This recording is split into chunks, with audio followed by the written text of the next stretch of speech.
Katie Crouch's new novel is set in Namibia, where two central characters, American women, are embassy wives who have transplanted their lives to follow their husbands to their diplomatic roles. Persephone Wilder drinks a little too much, obsesses over rhinos, and has something of a rivalry with Mila Shalongo, the wife of Namibia's Minister of Transportation. Amanda Evans had been a Silicon Valley COO before moving to Namibia with her Fulbright scholar husband, Mark, who has mysterious ulterior motives for uprooting the family. The women strike up fraught friendships of convenience, but they're also forged on something more to do with their complicated relationships with their husbands, their children, and with their understanding that diplomacy is never a free and easy negotiation. This is Book Public from Texas Public Radio. I'm Yvette Benavides. I spoke to author Katie Crouch about her novel, Embassy Wife. Can you give us like a spoiler-free summary of Embassy Wife? Like when people ask you, what is it about? What do you say? Embassy Wife is a novel mostly about female friendship, I would say. But the protagonist, her name is Amanda Evans, and she and her family moved to Windhoek, Namibia for her husband's job, sort of sight unseen. But it turns out that her husband has ulterior motives for bringing them there. And what follows is a soup of sorrows and hilarity. Well, it's kind of a fish out of water story, but it's interesting to see like an ensemble of fish and the ways in which more than one character must find a way into like this new space, this new country, and survive it as best they can because of, what is purely for them American and what is purely an issue that's rooted not in Namibia, but back in the States, right? Like, it's just like they bring their baggage with them, and then the complications are so much more magnified once they're in Namibia. Yes. It's amazing how one's baggage becomes magnified when one leaves the country, goes somewhere extremely uncomfortable. And maybe one who thinks they are very, very capable.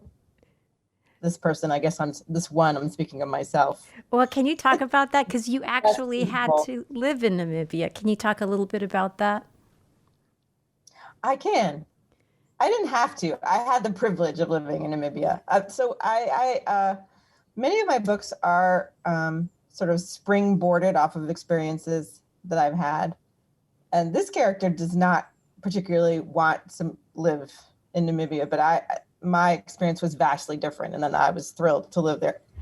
But yes, like the book, my husband, who's a writer named Peter Orner, he won a Fulbright to go to Namibia, and he said, let's go. So I said, sure, having been in my youth quite the adventure traveler.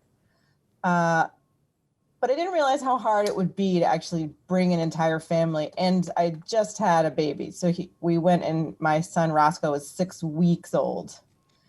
And so it was, it was much more, instead of sort of wandering around on the back of an elephant and, doing all these adventure travel things that I'd imagined doing. I was just sort of trying to keep my children comfortable and not sick, kind of. And also I have this sort of brain chemistry where after I have a child, I fall into a bit of postpartum doldrums. So it was, I was sort of getting into a funk, but then all these sort of crazy things kept happening. Like, for example, one of the first days we were there, some baboons broke into our house and stole a bunch of baby formula, which was just sort of this crazy thing. And then, things like that, or like we almost hit a warthog with our car, just sort of things that would jolt me out of this sort of self-involved soup that I was in. And I started writing them down, and quickly that snowballed into, hey, it's time for me to write my fourth novel. Let's make something out of this. So yeah, that was sort of where the book originated, was me being a fish out of water, and then just sort of my eyes opening to all of the really interesting things that were going on around me, not just myself. And then, as one writes, thank goodness, you get out of your own head and start looking around at all the amazing things that are happening, people that are around you, especially if you're in a place where you don't live. And, I just couldn't stop writing about Namibia. It's a really fascinating country. I like to tell people where it is because, not to sort of be didactic, but because I actually didn't know where it was until right before I moved there. And it's parked directly above it used to be part of South Africa, and it's parked above South Africa on the western side of the continent. And it's huge and empty and mostly desert, except where it meets the sea, and the sea is really boiling once you get there. Like, it's just a very, very dramatic topographically. And it just, it's such a stunning place. I couldn't not write about it. So that was once you have a setting like that, you're sort of, it's on a platter for you. A thing that I admire so much about this novel is the way that you write the setting. So I imagine that you were not just at home with the baby, because the flora and the fauna, and you mentioned the ocean. It seems like your research was like field research, and you must have ventured out quite a lot to some pretty interesting places.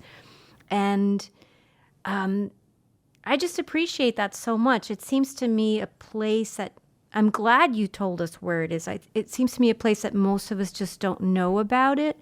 Or maybe, we've heard about it, but, we've never really looked it up. We've never been there, certainly. And maybe we have still some skewed ideas about it. But that's the great thing about this book. I mean, we learn so much about Namibia. So how was it that you were doing the things that you had to do and take care of your children, and then I guess you were just taking notes like crazy and starting the book? Mm-hmm. I'm not a huge, I mostly was absorbing, and I was failing pretty hard. I was failing left and right. I mean, my daughter really was unhappy going to the internet, going to a new school. And I think she twisted, they have trampolines there. And that tells you even just one thing that's different. That, here having a trampoline, it's like seen as this huge risk, and there they have them on the playground. So the first thing my daughter did was like spraying her ankle on a trampoline. Oh, no. And my son was very, he was 6 weeks old, and he was really angry. He was like, why am I not in the womb and it's hot and what's happening? It's just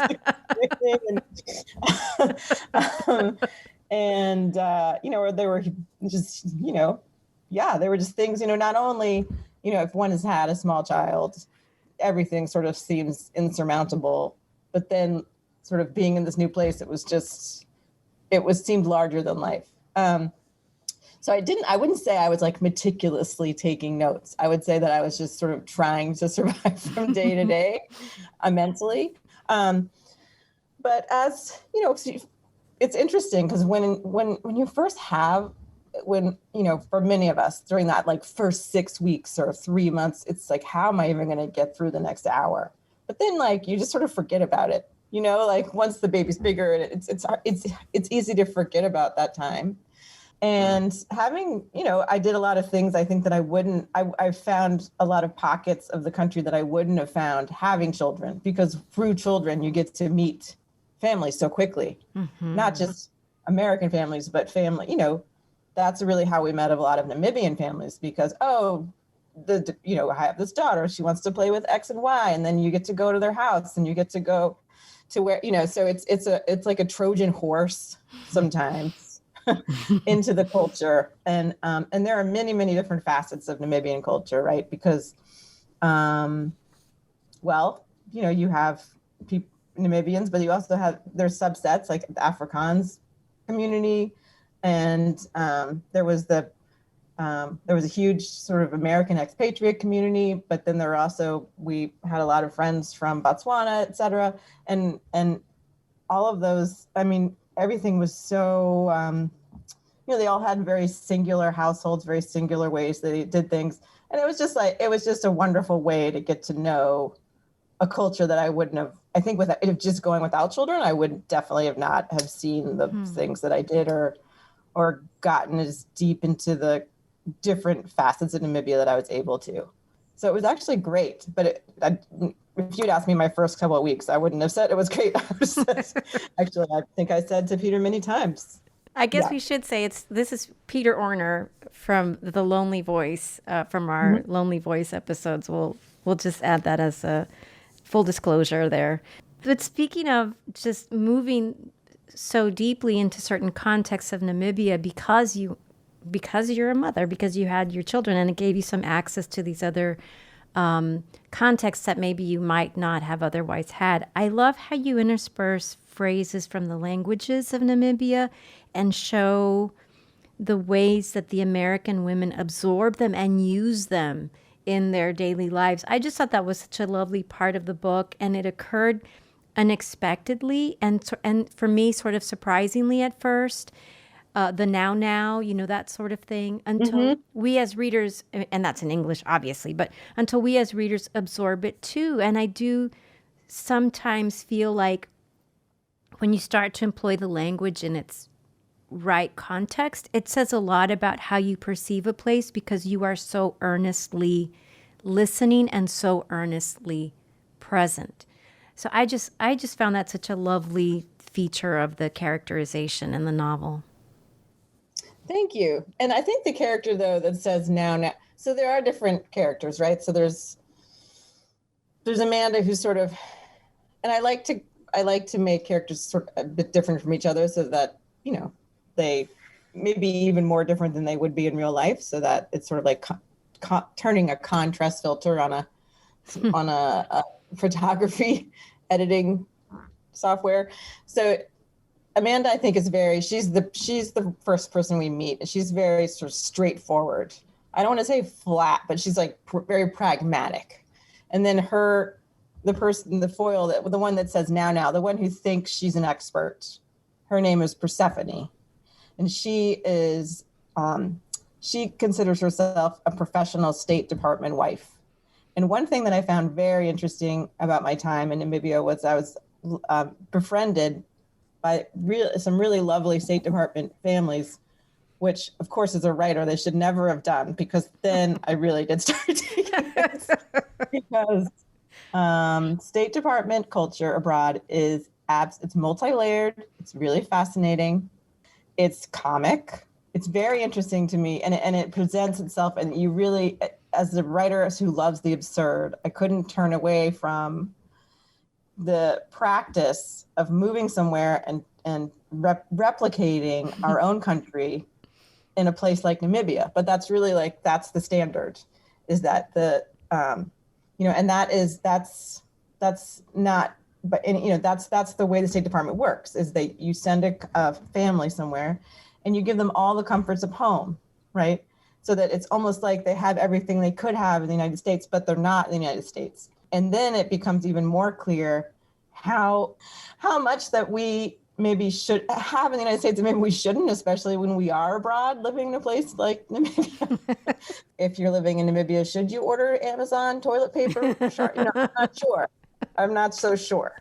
And at the time we moved there on inauguration day of the Trump administration, which was also just a whopper of a time to move somewhere new.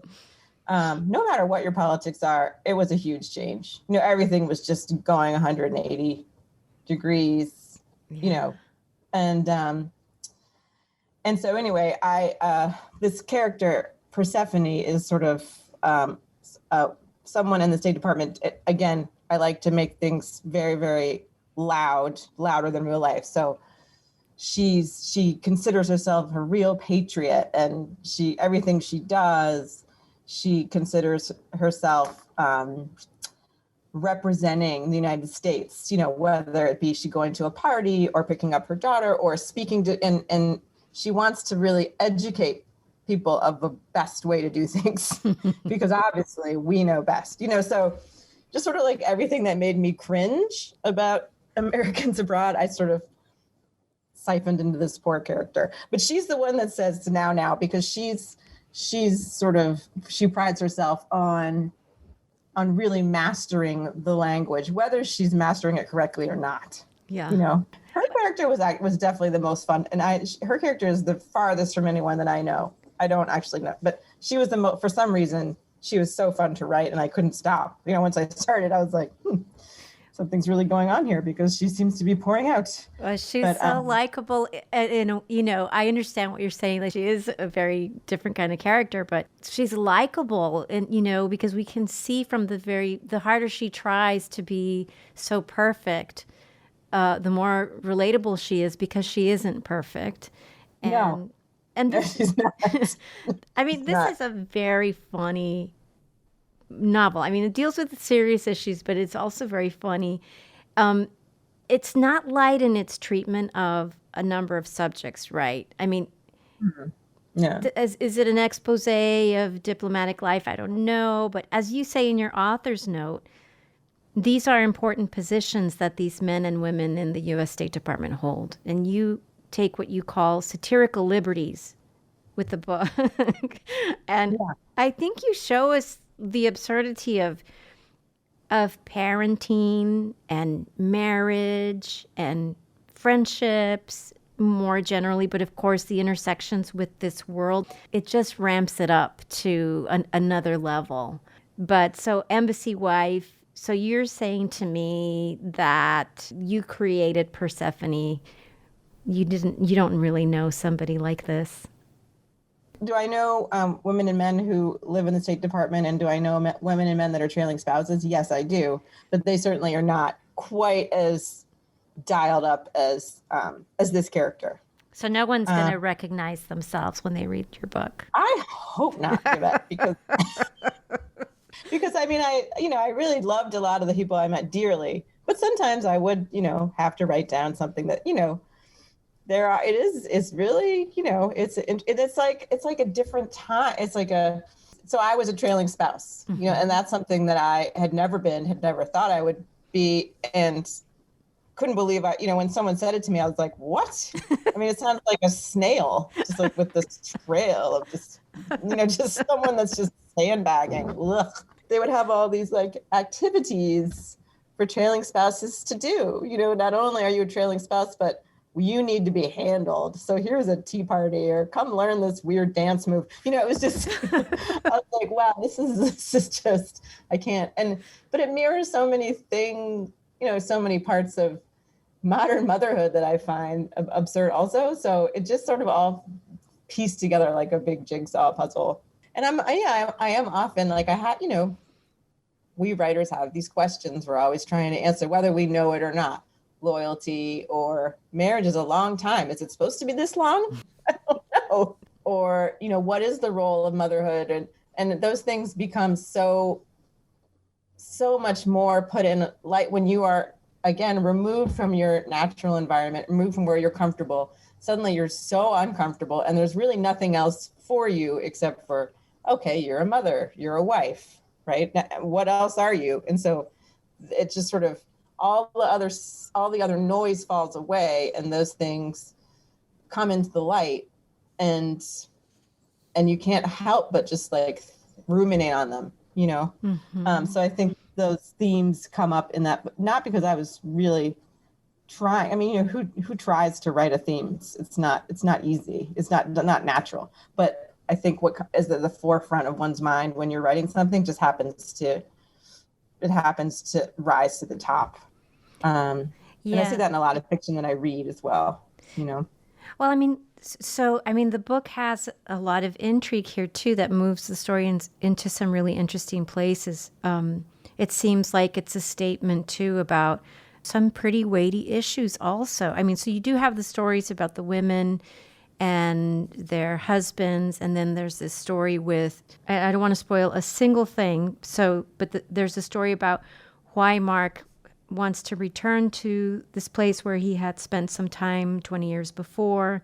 But there's a lot to hear about colonization, about Hmm. race. I felt like Persephone herself gives us like a crash course in the German colonization of Namibia that I did not know about. It's just so interesting. It's like, so you feel like there's so much going on that informs the life in Namibia.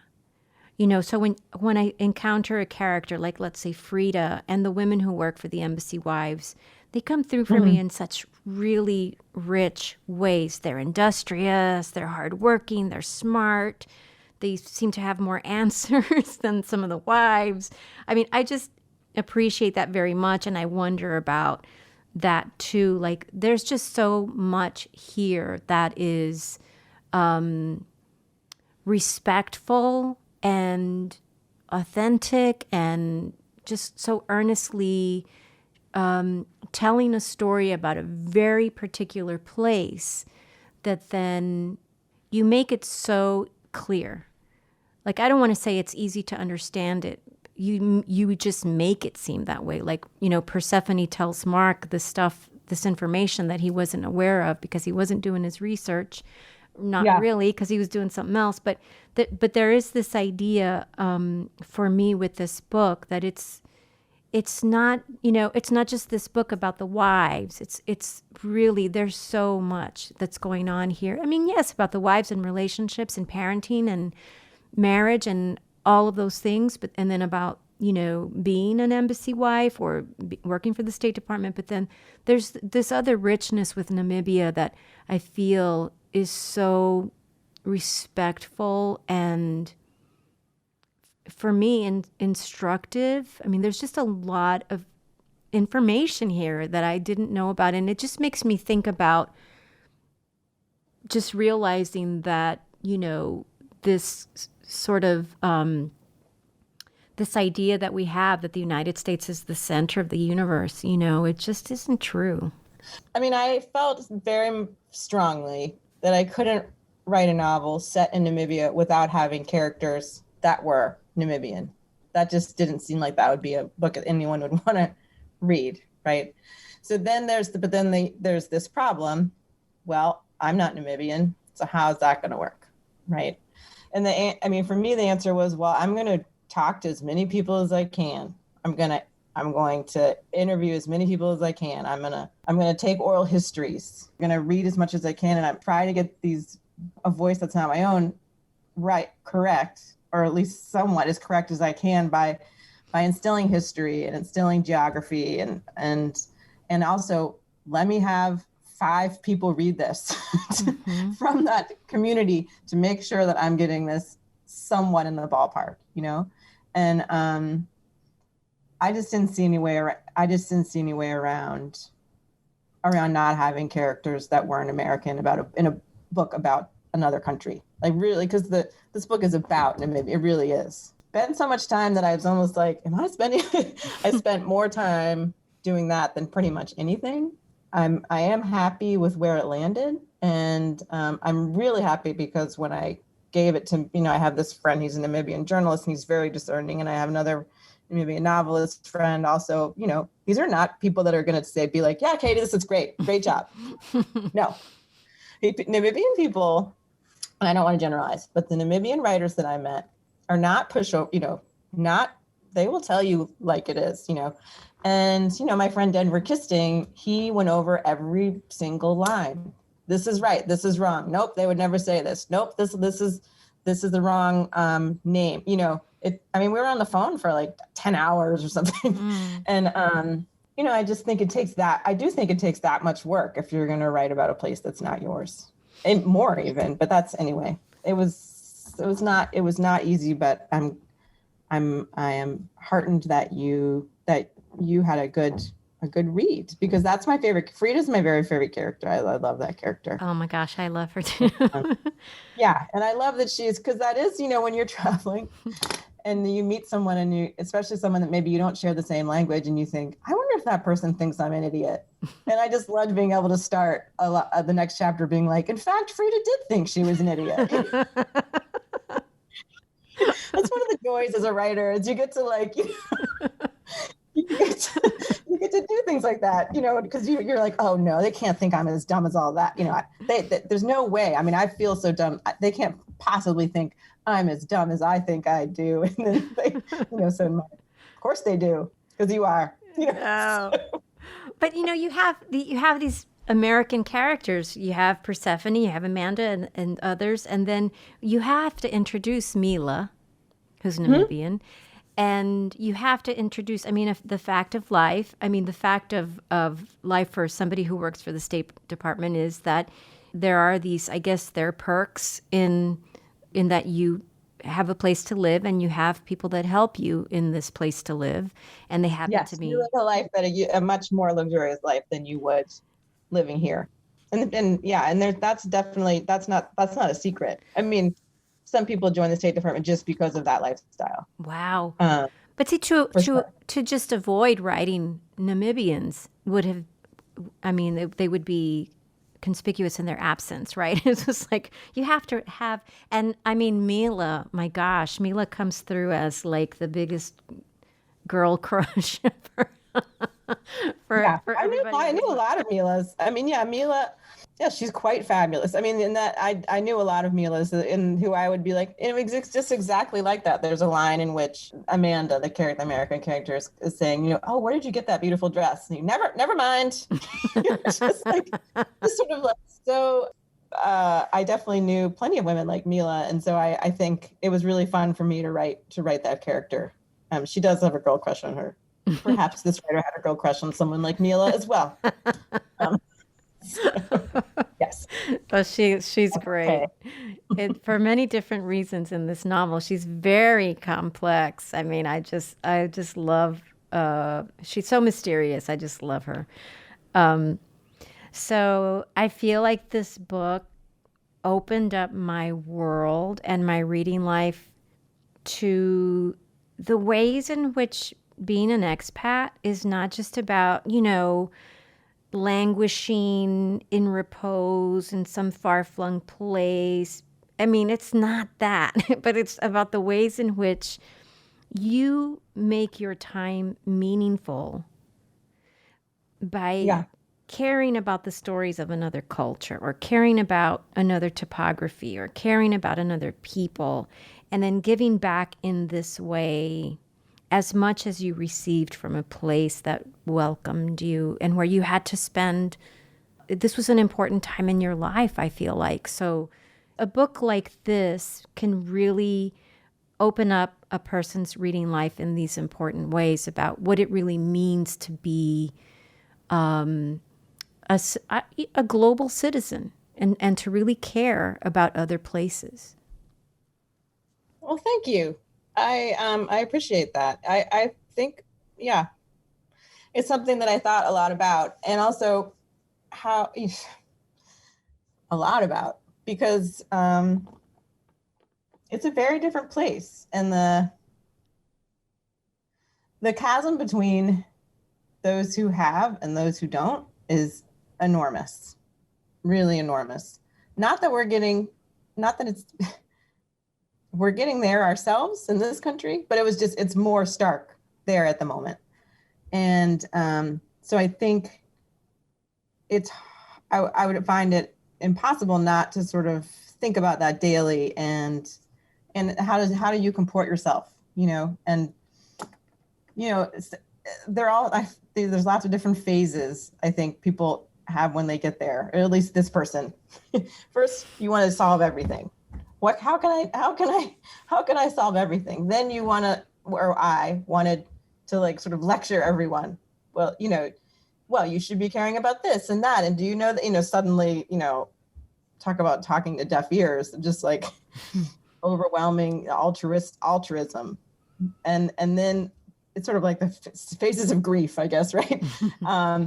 And then, finally, after 2 years, it was a realization of, and even like, I can't even really make my children care about things that I want them to care about.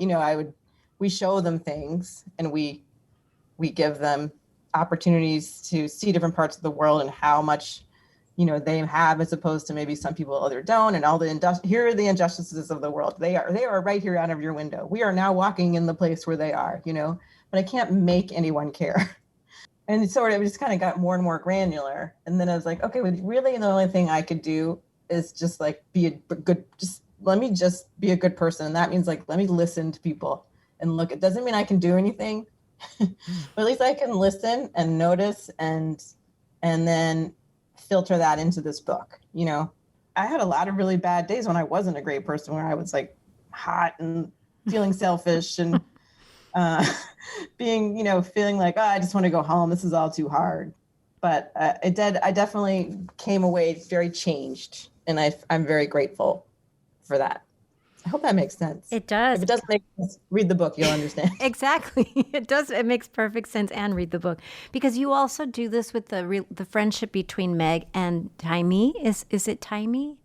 Yeah. Mm-hmm. So this is Amanda's daughter, Meg, and Mila's daughter, Taimi. So they have like this little schoolyard spat, and then they love each other and they're best friends. And they don't necessarily, I don't know, they're just like the greatest ambassadors for the for the whole thing. It's almost like they're so untouched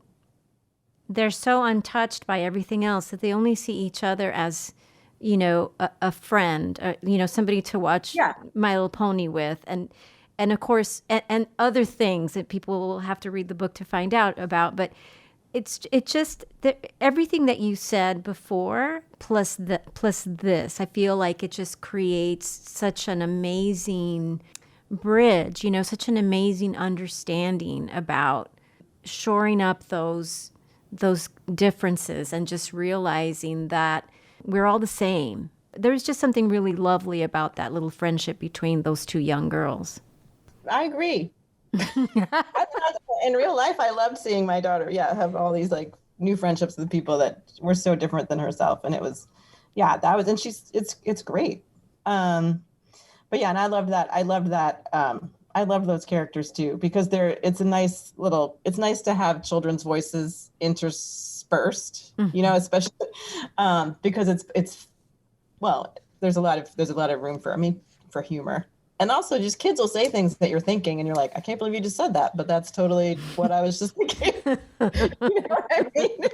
Like, I'm like, oh, only you can get away with that. So yeah, I thank you. I enjoyed writing that, and I enjoyed watching my daughter, who really, I have to say, she really flourished there.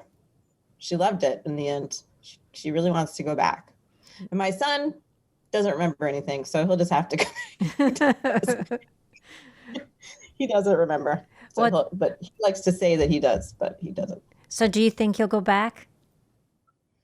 We definitely are going back, at least for a couple of months, for follow-up for a project that Peter's doing. But also, I hope to somehow manage the time to apply for my own fellowship now, because I feel like, now that I don't want to go to another country. Now I know this one, so I want to go back there. It's almost like a second. It felt like when we left, I was like, I really feel like in a way that maybe if we lived in France or Italy, I wouldn't have felt so much like I was so involved. It's just, it's very sparsely populated. So you can really get to know, like get deep in there. Whereas, so I feel like we will go back, and I feel like we'll write more things. And also there's some really exciting literary things going on in Namibia now. So new writers flourishing and new literary magazines that we're really hoping to get involved with. So yeah, I'm hoping we can go back absolutely very soon. Katie Crouch, thank you so much for talking to me. It was so much fun to get to talk to you today. Thank you. It was a real, just an honor. Thank you. Katie Crouch is the author of Embassy Wife. This has been Book Public from Texas Public Radio. Write to us at bookpublic@tpr.org. Jacob Rosati composed our theme music. Dan Katz is Texas Public Radio's news director. I'm Yvette Benavides.